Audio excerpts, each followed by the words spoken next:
Another day and more about the war in Ukraine and about the global consequences thereof.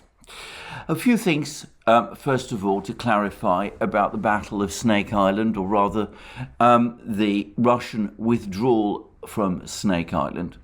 Over the last couple of hours, I've been reading all sorts of reports in the Western media about how Ukraine has reportedly recaptured Snake Island. This is the small piece of rock, less than a kilometre square, which lies off the coast of Romania. It is actually closer to Romania than it is to Ukraine, to the port of Odessa, but which has become, for some reason, a major point of conflict between Russia and Ukraine over the course of this war. Now, the Russians say that they withdrew from Snake Island because of ongoing discussions and negotiations involving Turkey. They've been providing more clarifications of this nature to try to get grain exports unblocked from Ukraine, from Odessa, and they've challenged Ukraine to now start the demining of Odessa. In fact, and in reality, I have no doubt at all that the reason the Russians withdrew from Snake Island is because it had become undefendable. Keeping troops on Snake Island was, as I have said in my previous program, increasingly costly in material and potentially in men, because the Ukrainians could continuously shell it, and transporting ammunition and food by sea, and all the other equipment that troops holding Snake Island would need was becoming dangerous, given the extent of Ukrainian artillery strikes.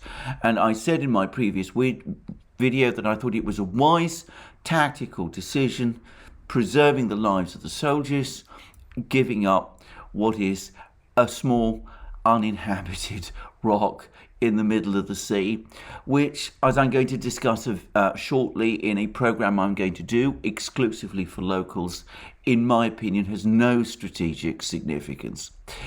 Well, I want to clarify a further point, because these reports about Ukraine recapturing Snake Island are actually untrue.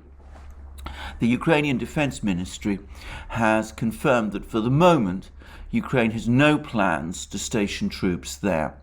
And the reason the Ukrainians are not going to station troops on Snake Island is exactly the same as the reason that the Russians withdrew from Snake Island. Snake Island is undefendable, whoever occupies it. If the Ukrainians were to send troops to Snake Island, they too would become the target of shelling and missile attacks by the Russian fleet, which dominates the seas in this area, but also from Russian missile batteries, including supersonic anti-ship missile batteries located in Crimea. When the Ukrainians tried to recapture Snake Island back in the beginning of the first week of May, actually attempting to deploy troops to the island, their helicopters were quickly shot down by these Russian missiles, and the Ukrainians had to pull back in great hurry, and several of their ships were destroyed, and and lots of their drones were lost. It proved a costly mistake, and for the moment at least they don't seem to be minded to repeat it. So the current position with respect to Snake Island is that it is deserted. Neither side is occupying it. It has moved into what both the Russians and the Ukrainians call the grey zone. In other words, it is territory in no man's land between the two. Anyway, that's enough about Snake Island. The big battles remain in and around Lysychansk, and we have had more clarity now about Russian tactics and strategy around Lysychansk. They have focused not so much on trying to storm the city itself, but at closing the trap around the Ukrainian troops still stationed in the city troops that have been trying to escape down country roads, some of which, by the way, are dirt roads. But the Russians are systematically capturing settlements and closing even these escape routes. And by the way, at the same time that they're doing that, one hears that the Russian military is still carrying out sweeping operations on the east bank of the Seversky Donets River. That's on the Severodonetsk side of the Seversky Donets River, as they are rounding up stragglers and small groups of Ukrainian soldiers left over from the Battle of Severodonetsk. They have no place to go to escape back to Ukrainian lines. Some of them apparently are hiding in the woods. A few of them are hiding apparently in country houses or dachas in this area, and the Russians are carrying out a systematic sweep to try to locate them all. And I gather that this is also to some extent already happening in the countryside west of Lysychansk, in this area which the Russians are now in the process of capturing. As I have said many times, the priority for the Russians is not the capture of cities, it is the destruction of the Ukrainian army. And the priority at the moment, where Lysychansk is concerned, is not so much to storm and capture the city, something which I suspect the Russians could now do without too much difficulty. It is to trap the Ukrainian troops, apparently 7,000 to 8,000 men, who have been defending it, to put them in a boiler, or cauldron as it's called, and to force them to surrender. And that is, it seems, what the Russians are doing, and they seem to be getting increasingly successful in achieving it. Now, I would say that for the first time, there's been a long article about the Battle of Severodonetsk in the London Times, and it has actually, for the first time, contained implied criticism of the Ukrainian command. We have Ukrainian soldiers who fought in Severodonetsk, openly criticizing their commanders and their decision to stand and fight in Severodonetsk. And one Ukrainian soldier, who goes by the name of Vortex, actually says that one particular Ukrainian general, urged the withdrawal from Severodonetsk when it was still possible, but that he was simply sacked for even discussing the possibility. And there is increasing admissions from various Ukrainian soldiers and other people interviewed by the London Times that the Ukrainians have suffered massive losses trying to cling on to Severodonetsk and now to Lysychansk. And there's even the first hint that Ukraine is understating the level of its combat losses. There's a discussion with a member of a Ukrainian NGO who says that she and her people have a pretty shrewd idea of how many people are actually being killed every particular day. She didn't give the number, but she made it pretty clear that the morgues are full and that they are greater than the Ukraine is admitting to. Now that, bear in mind, comes after an admission some weeks ago by one of President Zelensky's top advisors that Ukraine is suffering losses in the range of 200 to 500 men killed in Donbass every single day. Now, there's been more about the war now appearing in the Western media. There's even a report on Business Insider, of all places, which says that Ukraine has lost more men in the war in Ukraine in 3 months than the British Army has infantry. Now, I think that's probably true.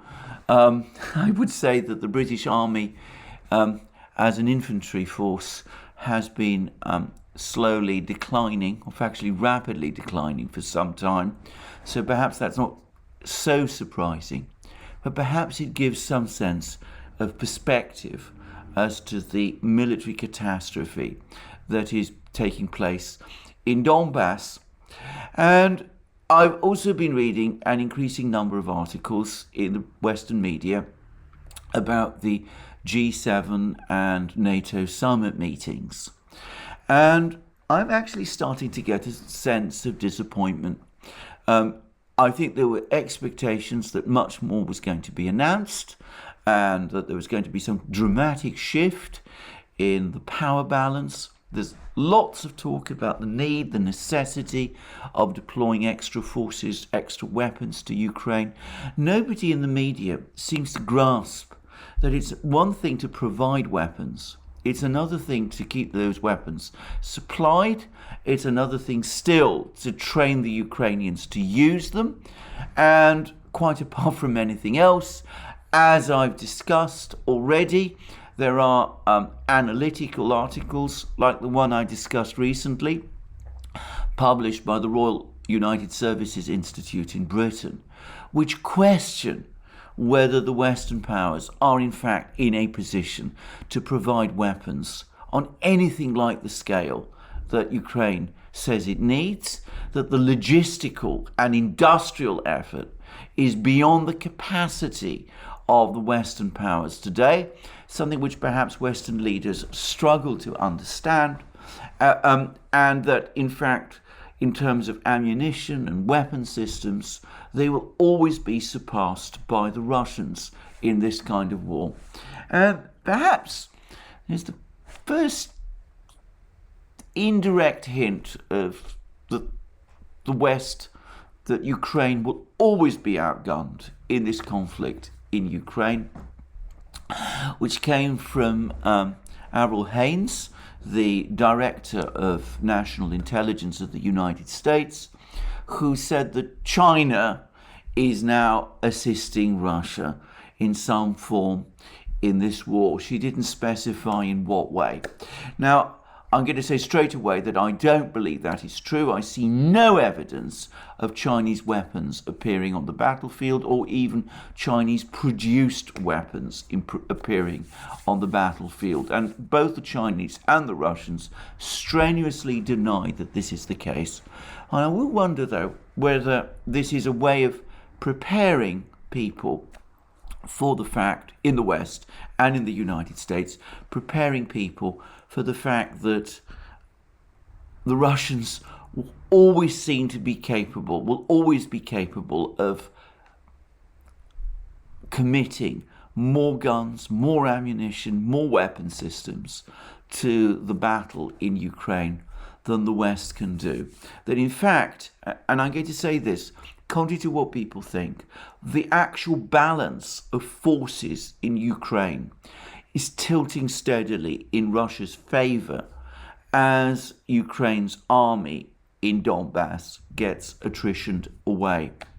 Now, on that topic, I will just finish one last point about this fighting in Ukraine, because that article in the London Times said that there were two parts to the war in Ukraine. There was the battle, the ongoing battle in Donbass, which it admitted Ukraine is losing and where its army is being ground to pieces. It even seemed skeptical about Ukraine's ability to hold on to the important town of Bakhmut. And it said, by contrast, that Ukraine is gaining ground somewhere in the south of Ukraine, though it didn't say where. Now, I don't know what this refers to.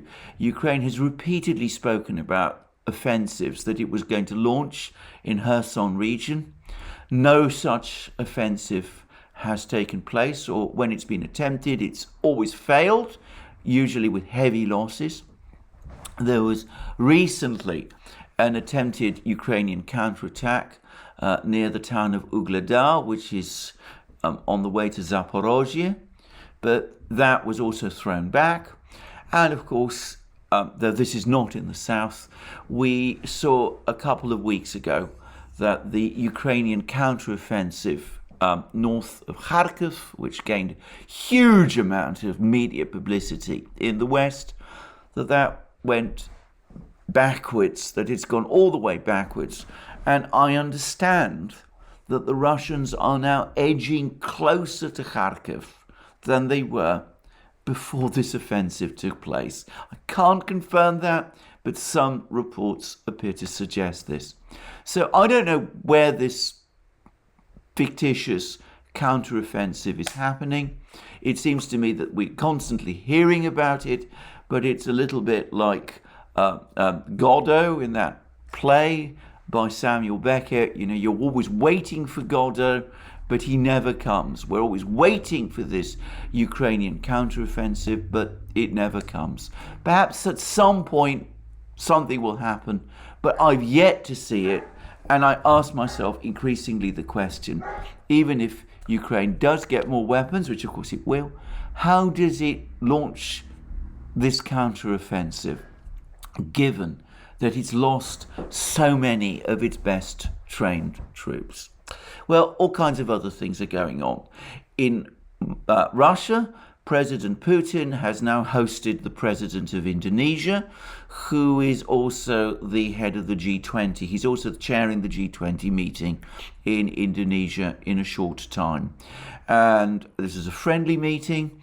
And again, the president of Indonesia spoke about the importance of excluding Russian food and fertilizer exports from sanctions restrictions. So in effect, we see Indonesia, a rising power, coming out and speaking out against some aspects of the West's sanctions policy. We hear that Germany is now putting enormous pressure via the EU on Lithuania to unblock this attempt to blockade Kaliningrad. The Lithuanians have been resisting, but they're apparently coming under intense pressure to back down. And there's some suggestions that there's already now a draft statement prepared by the EU, which basically lifts these restrictions that Lithuania has imposed on goods, Russian goods transiting to Kaliningrad. Apparently, Lithuania is very bitter and angry about this. It feels that it's been let down by the rest of the EU. If so, not before time, in my opinion. We hear that the Chinese are very angry with the latest NATO statement, which appears to classify them as some kind of strategic rival together with Russia. Unsurprising, both that NATO would say that and that the Chinese would react in that sort of way. But again, I ask myself, what exactly are these statements about China intended to achieve? Do we actually want a two-front war? Perhaps we do, but it does seem to me a very strange way of doing things.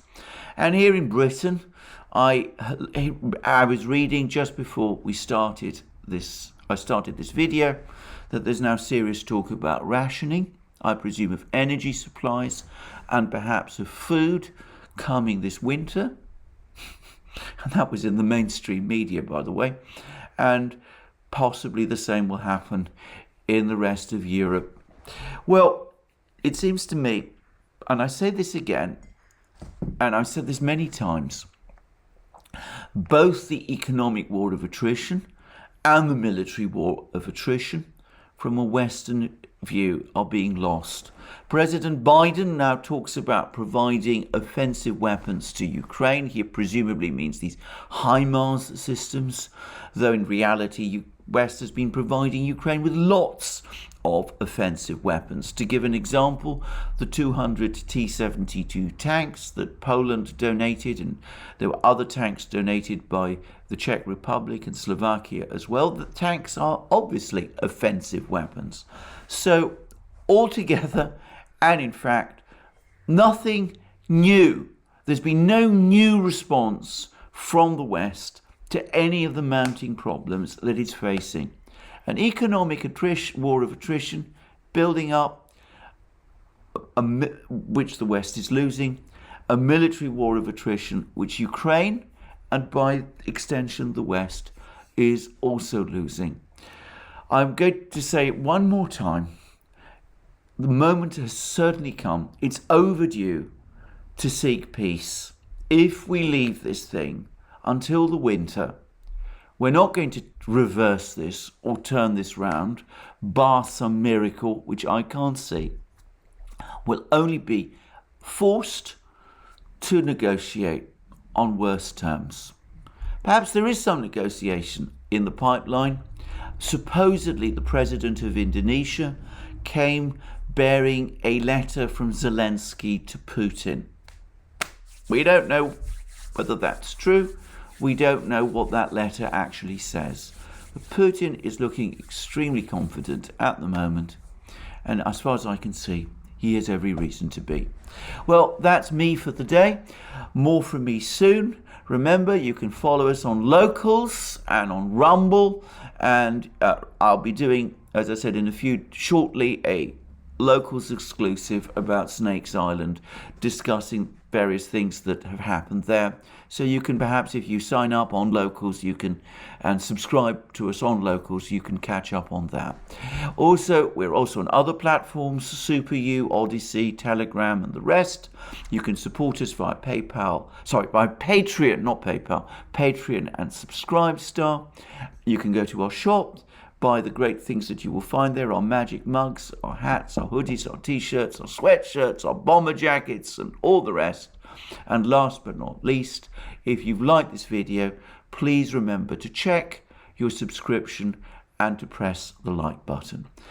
Short video today. Thank you for joining me. More from me soon.